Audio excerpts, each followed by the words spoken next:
Good morning વિદ્યાર્થી મિત્રો. અગાઉના લેક્ચરમાં આપણે સ્વાધ્યાય 2.4 છે એ પૂર્ણ કર્યું હતું. તો ત્યાર પછી આજે આપણે 2.5 છે એ શરૂ કર્યું. તો એમાં આપણે પ્રશ્ન પહેલો છે કે કઈ સંખ્યા મોટી છે. તો એમાં આપણે પ્રશ્ન 1 માં પહેલો છે એ જોઈએ. તો 0.5 કે 0.05 બરોબર. આપણે આમાંથી 0.5 માંથી આપણે પોઈન્ટને દૂર કરવો છે. તો આપણે 0.5 આપ્યું હોય તો એને આપણે પોઈન્ટમાંથી દૂર કરવો હોય એટલે પોઈન્ટ પછી જેટલા રકમ હોય એટલા શૂન્ય છે એ છેદમાં આવે. અહીંયા પોઈન્ટ પછી એક જ રકમ છે એટલે કેટલા આવશે 10. અહીંયા 0.05 તો અહીંયા પોઈન્ટ પછી કેટલી રકમ છે તો કે 2. પોઈન્ટ પછી 2 રકમ છે એટલે છેદમાં 2 0 આવશે અને ઉપર 5. બરોબર. અહીંયા 5 ના છેદમાં 10, અહીંયા 5 ના છેદમાં 100 છે.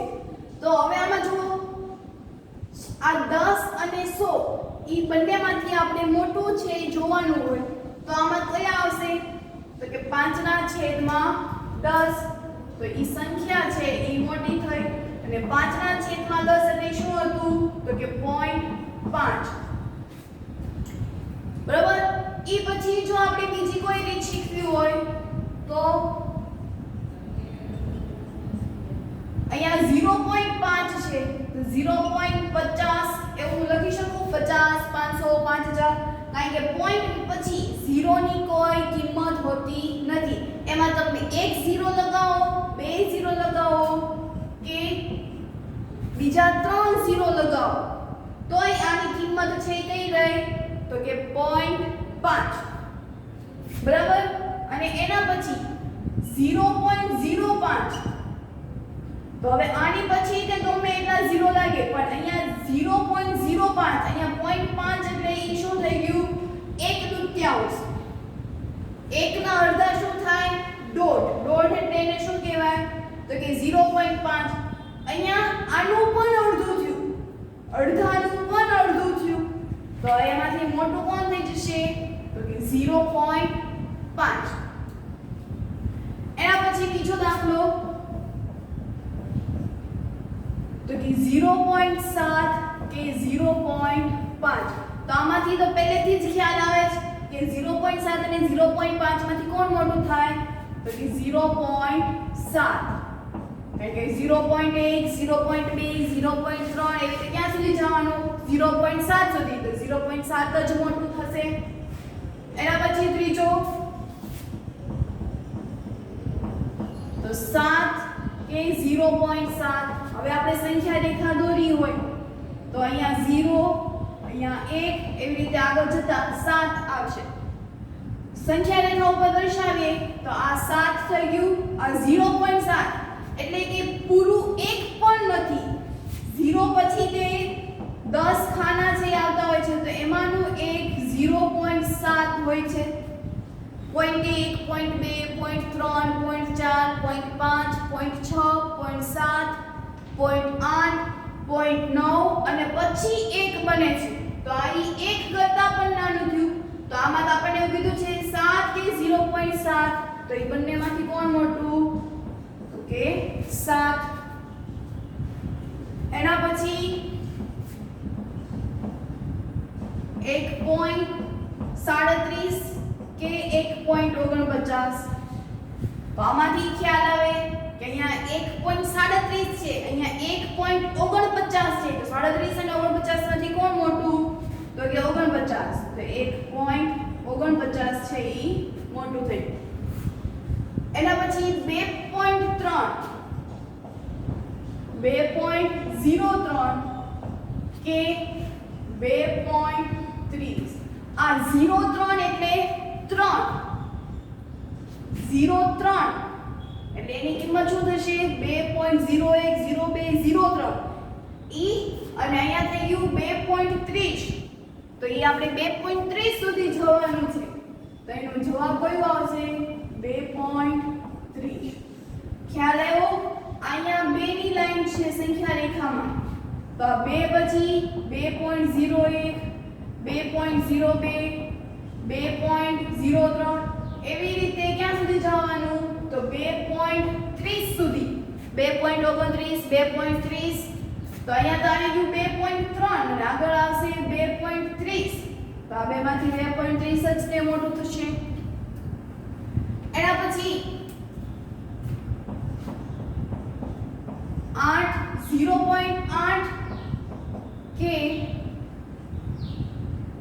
0.88 અહીંયા હું એવું કરું 0.8 છે એને હું 0 લગાવી દઉં કારણ કે પોઈન્ટ પછી 0 ની કોઈ વેલ્યુ હોતી નથી તો 0.80 કે 0.88 તો આ બંનેમાંથી કોણ મોટું તો કે 80 પછી તે 88 આવે તો 0.88 છે ઈ મોટા થઈ ગયા એટલે આમાં ખ્યાલ આવ્યો કેવી રીતે મોટી સંખ્યા ને કેવી રીતે નાની સંખ્યા છે ઈ ગણી હવે એના પછી પ્રશ્ન 2 કે દશાંશનો ઉપયોગ કરીને એટલે કે પોઈન્ટનો ઉપયોગ કરીને રૂપિયા પૈસામાંથી એને આપણે રૂપિયામાં છે ઈ ફેરવવાના છે તો જોઈએ એમાં પણ પ્રશ્ન 2 તો એનામાં પ્રશ્ન 1 રૂપિયો એટલે કેટલા પૈસા આપણને એવું ખબર છે કે 100 પૈસા ભેગા થાય એટલે 1 રૂપિયો છે ઈ બને બરોબર 100 પૈસા ભેગા થાય એટલે કેટલા રૂપિયા બને તો કે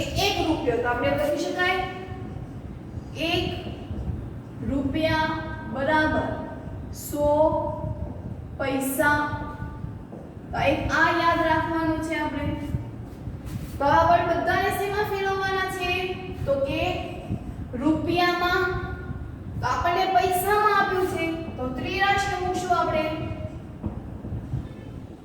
કે 1 રૂપિયો બરાબર 100 પૈસા તો પૈસાની નીચે પૈસા તો 7 પૈસા એટલે કેટલા રૂપિયા થશે તો સામસામેનો ગુણાકાર 1 * 7 છેદમાં 100 આ શેમાં ફરી ગયા હવે તો કે રૂપિયામાં તો 1 + 7 છેદમાં 100 હવે અહીંયા નીચે કેટલા 0 છે તો કે 2 એટલે પોઈન્ટ પછી કેટલી રકમ હોવી જોઈએ તો કે 2 રકમ હોવી જોઈએ તો એક તો 7 તો છે તે 2 રકમ કરવા માટે મારે આગળ 0 છે મૂકવું પડે તો 0.07 એવું થશે એટલે જેટલા પોઈન્ટ હોય એટલા આપણે પોઈન્ટ પછીની સંખ્યા છે એ હોવી જોઈએ અહીંયા 0 છે એ 2 વખત છે એટલે પોઈન્ટ પછી 2 રકમ હોવી જોઈએ બરાબર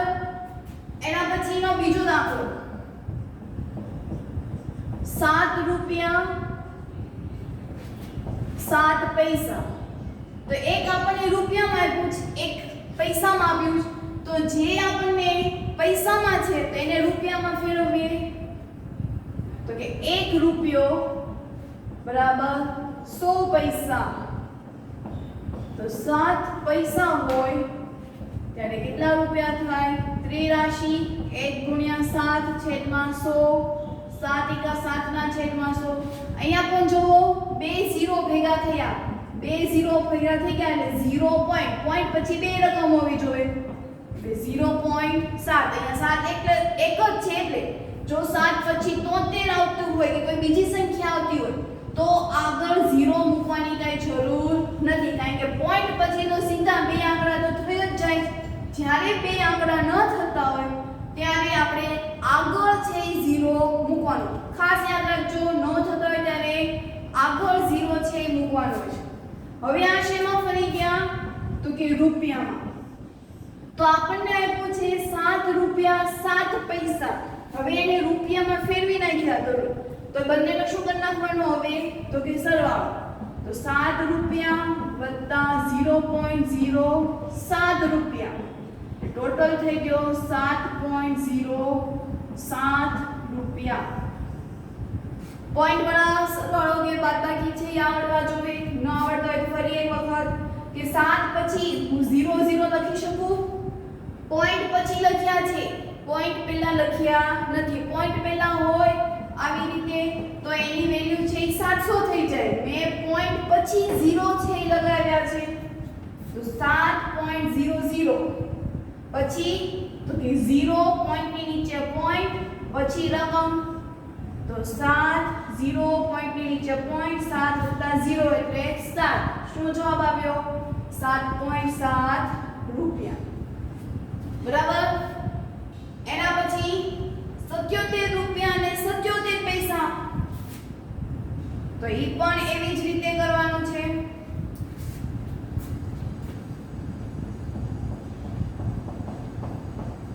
₹77 પૈસા. તો પૈસાને રૂપિયામાં ફેરવી નાખીએ કે 1 રૂપિયો બરાબર 100 પૈસા. તો 77 પૈસા હોય ત્યારે કેટલા રૂપિયા?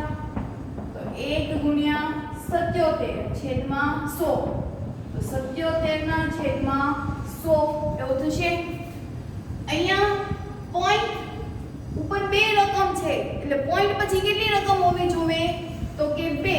એટલે 0.77 રૂપિયા. હવે રૂપિયામાં છે ફરી ગયા. બરાબર. તો હવે આ રૂપિયામાં 77 પણ શેમાં આવી ગયું?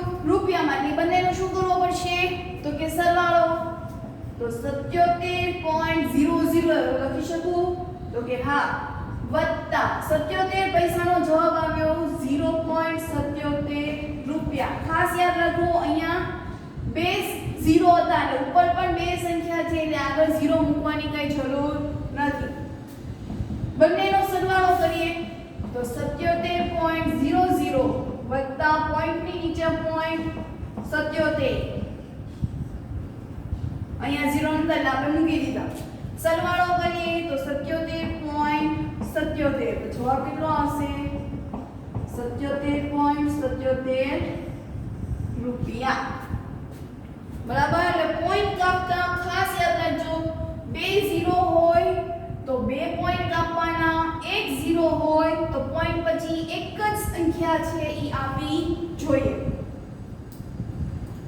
એના પછી 50 પૈસા. તો ફરી પાછી ત્રિરાશિ કે 1 રૂપિયો બરાબર 100 પૈસા. તો આપણી પાસે 50 પૈસા છે. પૈસાની નીચે પૈસા 50 પૈસા. તો એનો રૂપિયો કેટલા? ત્રિરાશિ તો 1 ગુણ્યા 50 છેદમાં 100.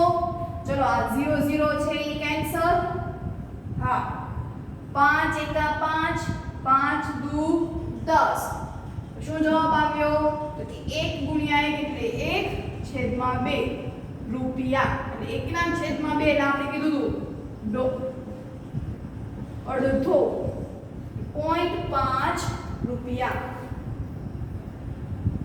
એના પછી 235 પૈસા.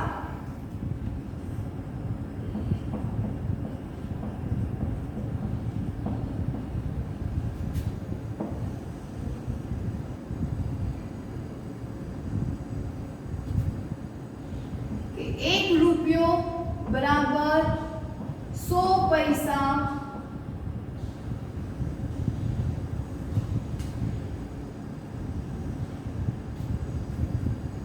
તો આપણી પાસે છે 235 પૈસા. તો કેટલા રૂપિયા થાય? ઊંધી ત્રિરાશિ તો 1 ગુણ્યા 235 છેદમાં 100. હાય આવ. તો હવે 1 ગુણ્યા 235 એટલે કેટલા થાય? તો કે 235 જ છે. તો 235 છેદમાં 100. નીચે કેટલા 0 આવ્યા? તો કે 2. છેદમાં 2 0 આવ્યા હોય તો આપણે કેટલા પોઈન્ટ કાપવા પડશે? તો કે 2. બરોબર. છેદમાં 2 0 છે તો આપણે છેલ્લેથી પોઈન્ટ કાપવાના. એટલે પોઈન્ટ પછીની વેલ્યુ 2 હોવી જોઈએ. તો આ 2 પોઈન્ટ 2 0 છે, પોઈન્ટ પછીની સંખ્યા 2 હોવી જોઈએ. એટલે 2.35 રૂપિયા. તો આ આપણે રૂપિયામાં છે એ ફેરવી નાખીએ.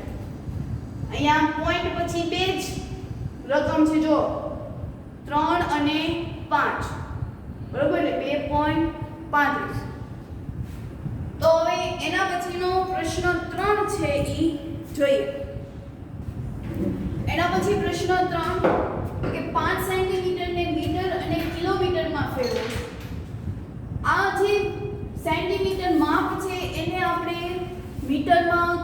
કિલોમીટરમાં, ગ્રામમાં, મિલીમીટરમાં, લીટરમાં ઈ બધાને ફેરવવા માટે આપણે અગાઉના ધોરણમાં એના જે સૂત્રો હતા ઈ આપણે યાદ છે એ રાખ્યા હતા.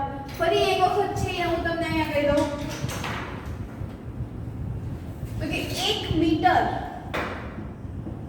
બરાબર 100 સેન્ટીમીટર. ન યાદ હોય તો ખાસ યાદ રાખી લેવું કે 1 મીટર બરાબર 100 સેન્ટીમીટર. એવી રીતે 1 કિલોગ્રામ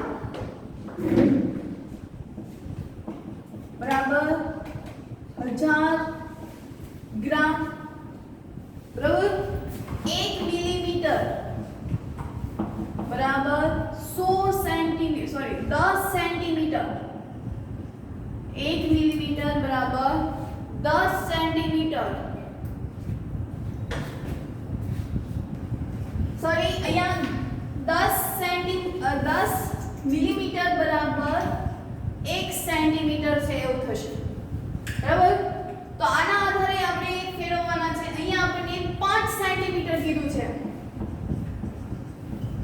અને આ 5 સેન્ટીમીટર છે એને શેમાં ફેરવવાના છે તો કે મીટર અને કિલોમીટરમાં. તો મીટર માટેનું સૂત્ર આપણે વાપરીએ. સેન્ટીમીટરમાં આપ્યા છે શેમાં આપણે ફેરવવાના છે મીટરમાં. તો સૂત્ર પહેલું યાદ લાગુ પડશે કે 1 મીટર બરાબર 100 સેન્ટીમીટર. તો આપણને કેટલા સેન્ટીમીટર આપ્યા છે 5. તો 5 સેન્ટીમીટર બરાબર કેટલા મીટર ત્રિરાશિ તો 5 ગુણ્યા 1 છેદમાં 100. શેમાં ફરી ગયા હવે તો કે મીટરમાં. હવે છેદમાં કેટલા ઝીરો છે 2 એટલે પોઈન્ટ પછી કેટલી રકમ હોવી જોઈએ તો કે 2. હવે અહીંયા 5 એક જ છે એટલે આપણે શું લખવું પડશે 0.05 મીટર બરાબર. પોઈન્ટ પછી 2 રકમ છે એ હોવી જોઈએ એટલે આપણે એને મીટરમાં જેવી ફેરવી નાખી. હવે એને કિલોમીટરમાં ફેરવવાના છે. શેમાં ફેરવવાના છે કિલોમીટરમાં. તો કિલોમીટર માટેનું સૂત્ર શું આવશે તો ફરી પાછું 1 મીટર બરાબર 1000 કિલોમીટર.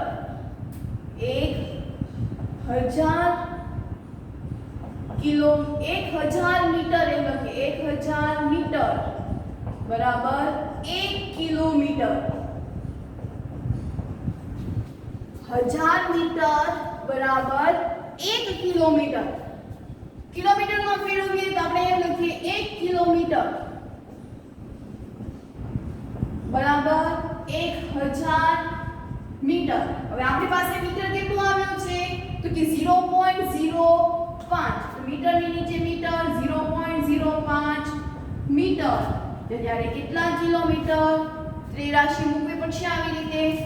તો 1 ગુણ્યા 0.05 છેદમાં 1000 શેમાં ફરી ગયું હવે તો કે કિલોમીટરમાં બરાબર. અહીંયા આપણને પોઈન્ટ આપ્યા છે પોઈન્ટને દૂર કરી નાખીએ એટલે 5 ગુણ્યા 1 અહીંયા 1000 તો હતા તે છેદમાં એને ગુણ્યા પોઈન્ટ પછી કેટલી રકમ છે 2 એટલે આપણે કેટલા મૂકવા પડશે 0 2 એટલે 5 છેદમાં કેટલા મીટર થયા તો કે 3 ને 2 5.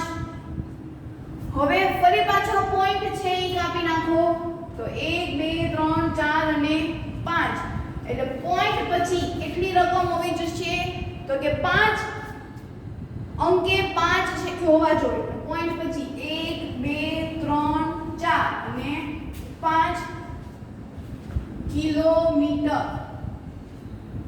પાંચમા અંકે 5 છે એ હોવા જોઈએ. તો અહીંયા જો 1 2 3 4 0 અને 5.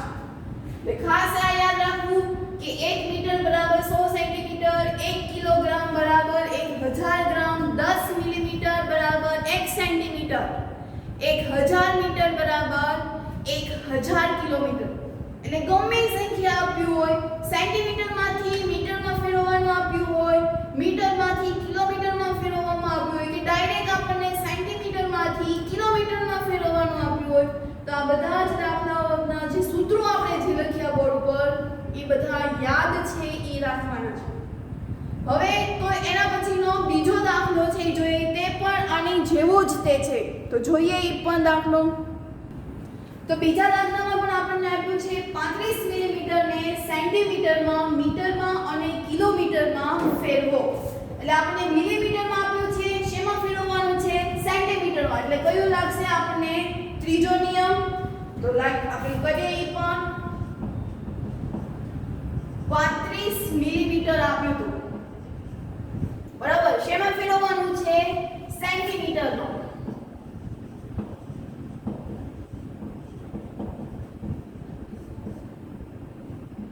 સૂત્ર છે કે 1 સેન્ટીમીટર એ 10 મિલીમીટર, તો 35 મિલીમીટર હોય ત્યારે કેટલા સેન્ટીમીટર થાય? તો ઊંધી ત્રિરાશી મૂકવી પડશે. તો 1 ગુણ્યા 35 છેદમાં 10. શેમાં ફરી ગયું હવે? તો કે સેન્ટીમીટરમાં. તો 35 એકા 35 છેદમાં 10 સેન્ટીમીટર. હવે તમે અહીંયા જુઓ છેદમાં કેટલા ઝીરો આવે છે? એક જ છે. એટલે આપણે છેલ્લેથી પોઈન્ટ કાપવાના. એટલે ક્યાં આવશે? તો કે 3 પછી, એટલે કે એના પછીના સ્ટેપમાં લખવાનું 3.5 સેન્ટીમીટર. બરાબર. ચલો સેન્ટીમીટરમાં ફેરવી ગયું. હવે તો કે મીટરમાં.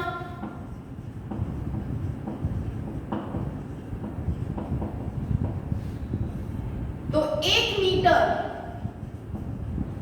બરાબર 100 સેન્ટીમીટર. 1 મીટર બરાબર 100 સેન્ટીમીટર. આપણને કેટલા સેન્ટીમીટર આપ્યું છે? 3.5. તો સેન્ટીમીટરની નીચે સેન્ટીમીટર. 3.5 સેન્ટીમીટર હોય ત્યારે કેટલા મીટર થાય? ત્રિરાશી. એટલે કે 3.5 ગુણ્યા 1 છેદમાં 100. શેમાં ફરી ગયું? તો કે મીટરમાં. જેના નીચે ક્વેશ્ચન માર્ક હોય, પ્રશ્નાર્થ ચિહ્ન હોય, ઈ એનો એકમ છે ઈ આવશે. હવે અહીંયા 35 છે, ફરી પાછો દશાંશમાંથી ફેરવી નાખો એટલે પોઈન્ટને દૂર કરો. તો 35 ગુણ્યા 1 છેદમાં 100 ગુણ્યા 10. આ પોઈન્ટ છે ક્યાં આવ્યો છે? હવે નીચે. એટલે 35 એકા 35 10 ગુણ્યા 100 એટલે 1000. હવે ચાલો પોઈન્ટ કાપો. કેટલા ઝીરો છે? 3. એટલે કેટલા હોવા જોઈએ પોઈન્ટ પછીના? 3 રકમ. અહીંયા બે જ રકમ છે એટલે કેટલા મૂકવા પડશે? એક ઝીરો વધારાનો મૂકવો પડશે. તો કે હા, એટલે 0.035 મીટર. સમજાણું? જેટલા ઝીરો હોય એટલા આવવા જોઈએ. પોઈન્ટ પછી એટલી રકમ આવી જોઈએ. હવે અહીંયા ઉપર બે જ છે તો એક તો વધારાની લાવવી પડશે. તો ઈ પોઈન્ટ પછી તરત મૂકી દેવાનું. બરાબર. હવે આપણને શું પૂછ્યું છે? કિલોમીટરમાં. તો ફરી પાછું કિલોમીટરમાં રૂપાંતર. એટલે કે 1 કિલોમીટર બરાબર 1000 મીટર. આપણને 0.035 મીટર એવું આપ્યું છે. તો એવા કેટલા કિલોમીટર થશે? તો ત્રિરાશી 0.035 ગુણ્યા 1 છેદમાં 1000. ચલો અહીંયા પોઈન્ટ છે, પોઈન્ટ પછી 3 રકમ છે એટલે છેદમાં કેટલા હોવા જોઈએ? 0 3. એને ગુણ્યા 1 તો હતા તે અને છેદમાં 1000 પણ હતા એટલે 35 એકા 35 છેદમાં 6 મીંડા એટલે 10 લાખ. હવે કેટલા પોઈન્ટ કાપવા પડશે? તો કે 6 મીંડા જેટલા પોઈન્ટ કાપવા પડશે. 6 માંથી 2 તો સંખ્યા છે જ તે એટલે 4 ઝીરો મૂકવા પડશે. એટલે 0.1 2 3 4 5 અને 6 શેમાં ફરી ગયા હવે? તો કે કિલોમીટરમાં. શેમાં ફરી ગયા? કિલોમીટરમાં. મીટરમાં. એટલે જેટલી સંખ્યા હોય એટલા આવે મીટર છે એ આવવા જોઈએ. બરાબર? તો આટલું ક્લિયર થયું. ખાસ આ બધા સૂત્રો છે ઈ યાદ રાખવાના છે. નો યાદ રહે તો એને લખીને છે ઈ યાદ રાખવાના છે. માટે હોમવર્કમાં આ ચારે ચાર સૂત્રો છે ઈ 10 વાર લખીને પાકા કરવાના છે. તેમજ આની જેવા દાખલાઓ પ્રેક્ટિસ બુકમાંથી પણ કરવાના છે. તો અહીંયા આપણે આજનો લેક્ચર છે ઈ પૂર્ણ કરીએ.